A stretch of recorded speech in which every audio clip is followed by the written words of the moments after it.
आज हम चाणक्य नीति के बारे में सुनेंगे। चाणक्य नीति पंक्तियों के रूप में लिखी गई है। इसमें कोई कहानी नहीं है, लेकिन ज्ञान कूट कूट कर भरा हुआ है। चाणक्य नीति।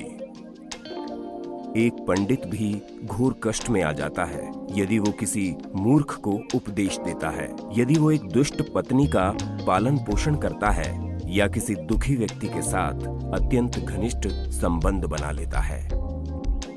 दुष्ट पत्नी, झूठा मित्र, बदमाश नौकर और सर्प के साथ निवास साक्षात मृत्यु के समान है। व्यक्ति को आने वाली मुसीबतों से निपटने के लिए धन संचय करना चाहिए। उसे धन संपदा त्याग कर पत्नी की सुरक्षा करनी चाहिए। लेकिन यदि आत्मा की सुरक्षा की बात आती है तो उसे धन और पत्नी दोनों को तुच्छ समझना चाहिए। उस देश में निवास न करें जहां आपकी कोई इज्जत नहीं हो, जहां आप रोजगार नहीं कमा सकते, जहां आपका कोई मित्र नहीं और जहां आप कोई ज्ञान अर्जित नहीं कर सकते।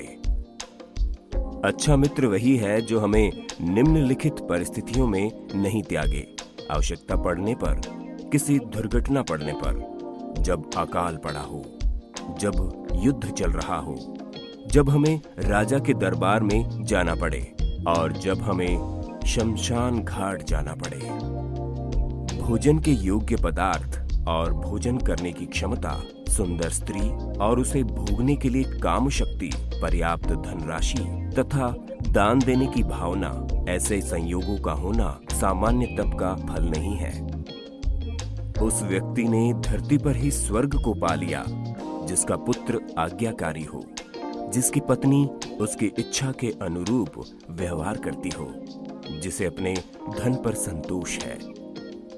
ऐसे लोगों से बचे जो आपके मुंह पर तो मीठी बातें करते हैं, लेकिन आपकी पीठ पीछे आपको बर्बाद करने की योजना बनाते हैं। ऐसा करने वाले तो उस विष के घड़े के समान हैं जिसकी ऊपरी सतह दूध से भरी हुई है। एक बुरे मित्र पर तो कभी विश्वास न करें, एक अच्छे मित्र पर भी विश्वास न करें, क्योंकि यदि ऐसे लोग आपसे रुष्ट होते हैं तो आपके सभी राज से पर्दा खोल देंगे। लाड़ प्यार से बच्चों में गलत आदतें ढलती है। उन्हें कड़ी शिक्षा देने से वे अच्छी आदतें सीखते हैं। इसलिए बच्चों को जरूरत पड़ने पर दंडित करें, ज्यादा लाड़ ना करें। प्रेम और मित्रता बराबर वालों में अच्छी लगती है। राजा के यहाँ नौकरी करने वाले को ही सम्मान मिलता है। व्यवसायों में वाणिज्य सबसे अच्छा है एवं उत्तम गुणों वाली स्त्री अपने घर में सुरक्षित रहती है। एक दुर्जन और एक सर्प में ये अंतर है कि सांप तभी डंक मारेगा जब उसकी जान को खतरा हो, लेकिन दुर्जन पग पग पर हानि पहुंचाने की कोशिश करेगा। रूप और यौवन से संपन्न तथा कुलीन परिवार में जन्म लेने पर भी विद्याहीन पुरुष पलाश के फूल के समान है, जो सुंदर तो है लेकिन खुशबू रहित है। कोयल की सुंदरता उसके गायन में है। एक स्त्री की सुंदरता उसके अपने परिवार के प्रति समर्पण में है। एक बदसूरत आदमी की सुंदरता उसके ज्ञान में है तथा एक तपस्वी की सुंदरता उसकी क्षमाशीलता में है। कुल की रक्षा के लिए एक सदस्य का बलिदान दें, गांव की रक्षा के लिए एक कुल का बलिदान दें, देश की रक्षा के लिए एक गांव का बलिदान दें और आत्मा की रक्षा के लिए देश का बलिदान दें। जिस तरह सारा वन केवल एक ही पुष्प एवं सुगंध भरे वृक्ष से महक जाता है, उसी तरह एक ही गुणवान पुत्र पूरे कुल का नाम बढ़ाता है। 5 साल तक पुत्र को लाड़ एवं प्यार से पालन करना चाहिए। 10 साल तक उसे छड़ी की मार से डराएं, लेकिन जब वो 16 साल का हो जाए तो उससे मित्र के समान व्यवहार करें। सैकड़ों गुण रहित पुत्रों से अच्छा एक गुणी पुत्र है, क्योंकि एक चंद्रमा ही रात्रि के अंधकार को भगाता है।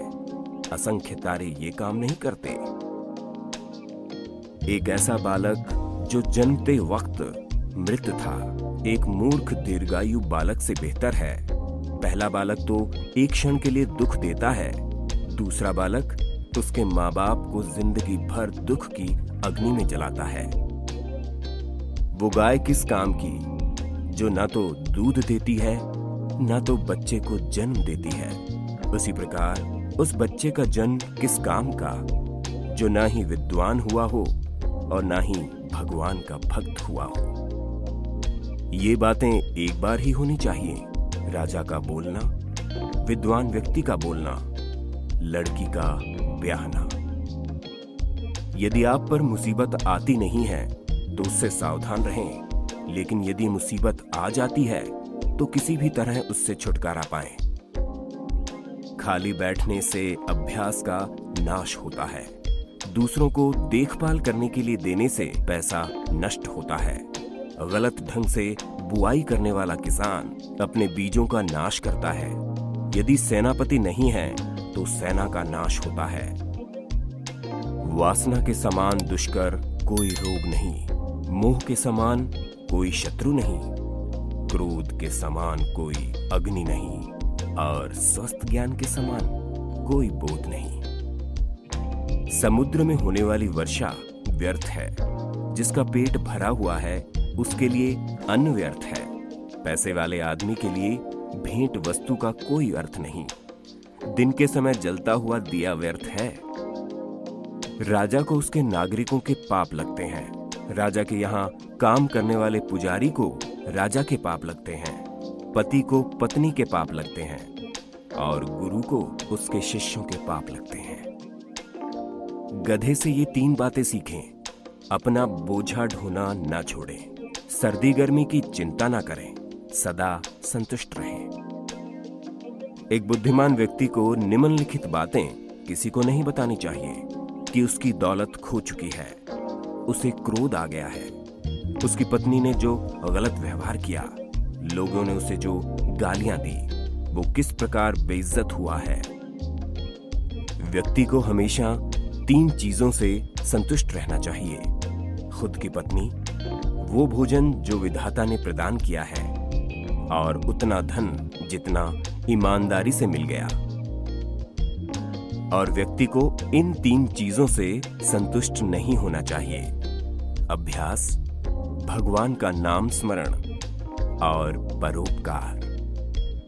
हाथी से 1000 गज की दूरी रखें, घोड़े से 100 की, सींग वाले जानवर से 10 की, लेकिन दुष्ट जहां भी हो उस जगह से ही निकल जाए।